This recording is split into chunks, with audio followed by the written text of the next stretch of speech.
മൂന്നാം മോദി സർക്കാരിന്റെ മൂന്നാമത്തെ ബജറ്റ് അവതരണം പൂർത്തിയാകുമ്പോൾ കേരളത്തെ മറന്നുപോയോ എന്ന ചോദ്യമാണ് വരുന്നത്. അത്തരത്തിലുള്ള രാഷ്ട്രീയ വിമർശനം, രൂക്ഷമായ പ്രതികരണങ്ങൾ, അമർഷം പല നേതാക്കളുടെയും ഒപ്പം എംപിമാരുടെയും ഭാഗത്തു നിന്ന് വരുന്നുണ്ട്.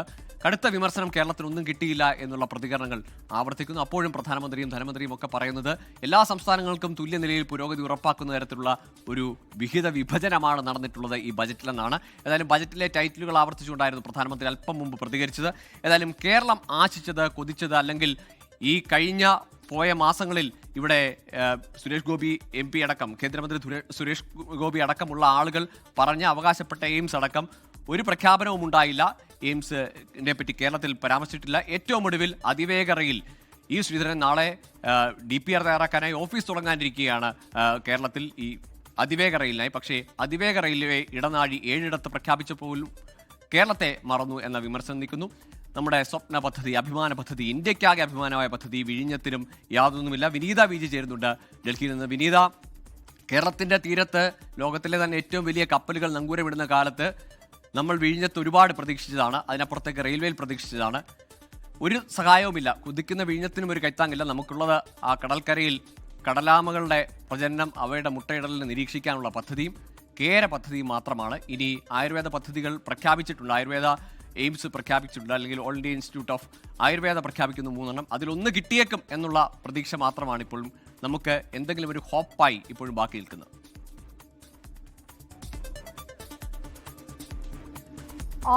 തീർച്ചയായും ഗൂഗിൾ സൂചിപ്പിച്ചതുപോലെ തന്നെയാണ് അതിലുപരി എയിംസിനെ സംബന്ധിച്ചിടത്തോളം ദീർഘനാളായുള്ള കേരളത്തിന്റെ ആവശ്യമായിരുന്നു എയിംസ് വേണമെന്നുള്ളത്.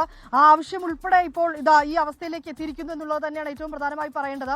വലിയൊരു പ്രതീക്ഷ തന്നെയായിരുന്നു തുടക്കം മുതൽ നമ്മൾ മുന്നോട്ട് വച്ചിരിക്കുന്നത്. നേരത്തെ തന്നെ ഒരുപക്ഷെ ഈ കഴിഞ്ഞ ബജറ്റിലെല്ലാം ബീഹാർ ഇലക്ഷൻ സമയത്തൊക്കെ ധനമന്ത്രി ബീഹാറിനെ വാരിക്കോരി കൊടുത്തത് നമ്മൾ കണ്ടതാണ്. മക്കാന വികസനത്തിനടക്കം മക്കാനയ്ക്ക് ഉൾപ്പെടെയുള്ള പ്രത്യേക പാക്കേജുകളും പദ്ധതികളും ഒക്കെ കൊടുത്തതാണ്. അതുകൊണ്ട് തന്നെ സ്വാഭാവികമായി ഈ നിയമസഭാ നിർണായകമായിട്ടുള്ള നിയമസഭാ തെരഞ്ഞെടുപ്പ് കൂടി അടുത്ത ഒരു പശ്ചാത്തലത്തിൽ കേരളത്തിന്റെ എയിംസ് എന്ന ആവശ്യം, ദീർഘകാലമായി കേരളം ഉന്നയിക്കുന്ന എയിംസ് എന്ന ആവശ്യം ഉൾപ്പെടെ ഒരു പക്ഷേ ഒരു പരിഗണന ഉണ്ടായേക്കുമെന്നുള്ളത് തന്നെയാണ് നമ്മൾ പ്രതീക്ഷിച്ചത്. പക്ഷേ അവസാനം ഗൂഗിൾ സൂചിപ്പിച്ചതുപോലെ ആമകൾക്കുള്ള ഒരു പദ്ധതിയും ഒപ്പം ഈ കാർഷിക മേഖലയ്ക്കായിട്ടുള്ള ചില പദ്ധതികളുമാണ് നിലവിലുള്ളത്. അതിൽ ഈ കാർഷിക മേഖലയ്ക്കായി പ്രഖ്യാപിച്ചിരിക്കുന്ന പദ്ധതികളൊക്കെ അതിന് ഏത് രീതിയിലാണ് നമുക്ക് ഗുണം ചെയ്യുന്നതെന്നൊക്കെ തന്നെ കാത്തിരുന്ന് തന്നെ കാണേണ്ടതായിട്ട് വരും.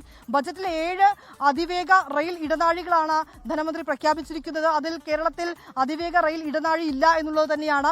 അതിൽ മുംബൈ, പൂനെ, ഹൈദരാബാദ് ടു ബംഗളൂരു തുടങ്ങി വാരണാസി, ദില്ലി, സിലിഗുരി തുടങ്ങിയവയാണ് ഈ പ്രഖ്യാപിച്ച 7 ഹൈസ്പീഡ് റെയിൽ കോറിഡോറുകൾ എന്നുള്ളത് തന്നെയാണ്. ഈ പ്രഖ്യാപനത്തിനിടെയൊക്കെ കേരളം എന്നൊക്കെയുള്ള കേരളത്തിന്റെ എംപിമാർ കേരളം എന്നൊക്കെ അവർ വിളിച്ചു പറയുന്നുണ്ടായിരുന്നു. പക്ഷേ അത്തരത്തിലേക്കുള്ള പ്രഖ്യാപനങ്ങളോ അല്ലെങ്കിൽ നമ്മൾ ആഗ്രഹിച്ചതുപോലുള്ള ഒരു പരിഗണനയോ ഉണ്ടായില്ല എന്നുള്ളത് തന്നെയാണ് പിന്നീട് ഈ എംപിമാരടക്കം, കേരളത്തിൽ നിന്നുള്ള എംപിമാരടക്കം സംസാരിച്ചിട്ടുണ്ടായിരുന്നത്. തുടക്കത്തിൽ കേരളത്തിനായി ഒരു പ്രഖ്യാപനം ഉണ്ടായി. പക്ഷേ ആ തുടക്കത്തിലുള്ള ഒരു പ്രഖ്യാപനത്തിന് പിന്നാലെ ഒരുപക്ഷെ ഈ തെരഞ്ഞെടുപ്പ് കൂടി അടുത്തിരിക്കുന്ന പശ്ചാത്തലത്തിൽ എയിംസ് ഉൾപ്പെടെയുള്ള ഒരു സാധ്യത കേരളത്തിന് ലഭിക്കുമോ, ഒരു പ്രഖ്യാപനം ഉണ്ടാകുമോ എന്നൊക്കെ ആകാംക്ഷയോട് കൂടി തന്നെയാണ് നമ്മൾ കാത്തിരുന്നത്. അതിൽ ഈ കേരളമടക്കം 4 സംസ്ഥാനങ്ങളെ ബന്ധിപ്പിച്ചുകൊണ്ടുള്ള ധാതു ഇടനാഴി മാത്രമാണ് പ്രഖ്യാപിച്ചിട്ടുണ്ടായിരുന്നത്. അത് കേരളം, തമിഴ്നാട്, ആന്ധ്രാപ്രദേശ്, ഒഡീഷ സംസ്ഥാനങ്ങളെയാണ് ഈ പദ്ധതിക്കായി പരിഗണിച്ചിട്ടുണ്ടായിരുന്നത്. വിഴിഞ്ഞം ഉൾപ്പെടെയുള്ള നിരവധി ആവശ്യങ്ങൾ നമ്മൾ മുന്നോട്ട് വെച്ചതാണ്. 29 ആവശ്യങ്ങളടക്കം വരുന്ന ഒരു പട്ടിക തന്നെ സംസ്ഥാന സർക്കാർ കേന്ദ്ര സർക്കാരിന് നൽകിയിരുന്നു. പക്ഷേ അതൊന്നും തന്നെ പരിഗണിച്ചിട്ടില്ല എന്നുള്ളത് തന്നെയാണ്. കാർഷിക മേഖലയിലേക്ക് വരുമ്പോൾ കാർഷിക മേഖലയിൽ കർഷക വരുമാനം വർദ്ധിപ്പിക്കുക ലക്ഷ്യമാക്കിക്കൊണ്ടുള്ള ചില പദ്ധതികളാണ് പ്രഖ്യാപിച്ചിരിക്കുന്നത്. അതിൽ തീരദേശ മേഖലയിൽ തേങ്ങ, ചന്ദനം, കൊക്കോ, കശുവണ്ടി എന്നിവയ്ക്കായിട്ടൊരു പിന്തുണ നൽകിയിരിക്കുന്നു. ഇന്ത്യ ലോകത്തെ ഏറ്റവും വലിയ നാളികേര ഉൽപാദകർ എന്നൊക്കെയാണ് പറഞ്ഞിരിക്കുന്നത് ധനമന്ത്രി. അതിൽ ഈ കശുവണ്ടി, കേര മേഖലയെ പുനരുജ്ജീവിപ്പിക്കുന്നതിനായിട്ടുള്ള പദ്ധതികളാണ് പ്രഖ്യാപിച്ചിട്ടുള്ളത്. ഈ തെങ്ങ് കൃഷി പ്രോത്സാഹിപ്പിക്കാനുള്ള പ്രത്യേക പദ്ധതിയുണ്ട് എന്ന് പറയുന്നുണ്ട്. പക്ഷേ അത് ഏത് തരത്തിൽ നമുക്ക് ഉപയോഗപ്രദമാകും, അതിന്റെ മറ്റു വിശദാംശങ്ങളൊക്കെ കൂടി നമുക്കിനി ലഭ്യമാകേണ്ടതായിട്ടുണ്ട്. ഒപ്പം തന്നെ കർഷകർക്കായി ഭാരത് വിസ്താർ AI ടൂൾ കൂടിയാണ് പ്രഖ്യാപിച്ചിരിക്കുന്നത്. അതുകൂടാതെ ആരോഗ്യ മേഖലയിലേക്ക് വരുമ്പോൾ കേരളത്തെ സംബന്ധിച്ചിടത്തോളം എയിംസ് ഇക്കുറിയും ഇല്ല എന്നുള്ളത് തന്നെയാണ് നിരാശ. ഇത് കൂടാതെ 3 പുതിയ all India institute for Ayurveda പ്രഖ്യാപിച്ചിട്ടുണ്ട്. അത് ഗുജറാത്തിലെ ജാംനഗറിലുള്ള WHO global traditional medicine centre നവീകരിക്കാൻ പദ്ധതിയിൽ പ്രത്യേക പാക്കേജ് ഉണ്ട്. മെഡിക്കൽ ടൂറിസത്തിന് സ്വകാര്യ പങ്കാളിത്തത്തോടുകൂടി ഹബ്ബുകൾ പ്രഖ്യാപിച്ചിരിക്കുകയാണ്. ആയുർവേദ ഉൽപ്പന്നങ്ങളുടെ കയറ്റുമതി വർദ്ധിപ്പിക്കും. ഒപ്പം തന്നെ ആരോഗ്യ മേഖലകൾക്ക് കൂടുതൽ തൊഴിലവസരം കൊണ്ടുവരുമെന്നൊക്കെ പ്രഖ്യാപനങ്ങളിലുണ്ട്. 17 ക്യാൻസർ മരുന്നുകൾക്കുള്ള കസ്റ്റംസ് ഡ്യൂട്ടി കൂടി ഒഴിവാക്കിയിട്ടുണ്ട്. ഉത്തരേന്ത്യയിൽ ദേശീയ മാനസികാരോഗ്യ കേന്ദ്രങ്ങൾ കൊണ്ടുവരുമെന്ന പ്രഖ്യാപനമുണ്ട്. ഇത്തവണയും പക്ഷേ കേരളത്തെ സംബന്ധിച്ചിടത്തോളം എയിംസ് ഇല്ല. ഒപ്പം തന്നെ നമ്മൾ ആവശ്യപ്പെട്ടിട്ടുള്ള പല പദ്ധതികളും ഇത്തവണയും ഇല്ല എന്നുള്ളത് തന്നെയാണ് വലിയ നിരാശയിലേക്ക് ആഴ്ത്തുന്നത്. പക്ഷെ അതേസമയം ഈ ബജറ്റിന്റെ മറുവശത്ത് നോക്കുമ്പോൾ നിർമ്മലാ സീതാരാമൻ തുടർച്ചയായി അവതരിപ്പിച്ച 9ാമത്തെ ബജറ്റിലും ഇത്തവണയും വനിതകൾക്കായുള്ള സ്ത്രീകൾക്കായുള്ള സ്ത്രീ ശാക്തീകരണ പദ്ധതികളുണ്ട് എന്നുള്ളത് തന്നെയാണ് ഒരു ഏക ആശ്വാസം എന്നുള്ളത്. അതിൽ വനിതാ സംരംഭകരെ പ്രോത്സാഹിപ്പിക്കുന്നതിനായിട്ടുള്ള പദ്ധതികളുണ്ട്.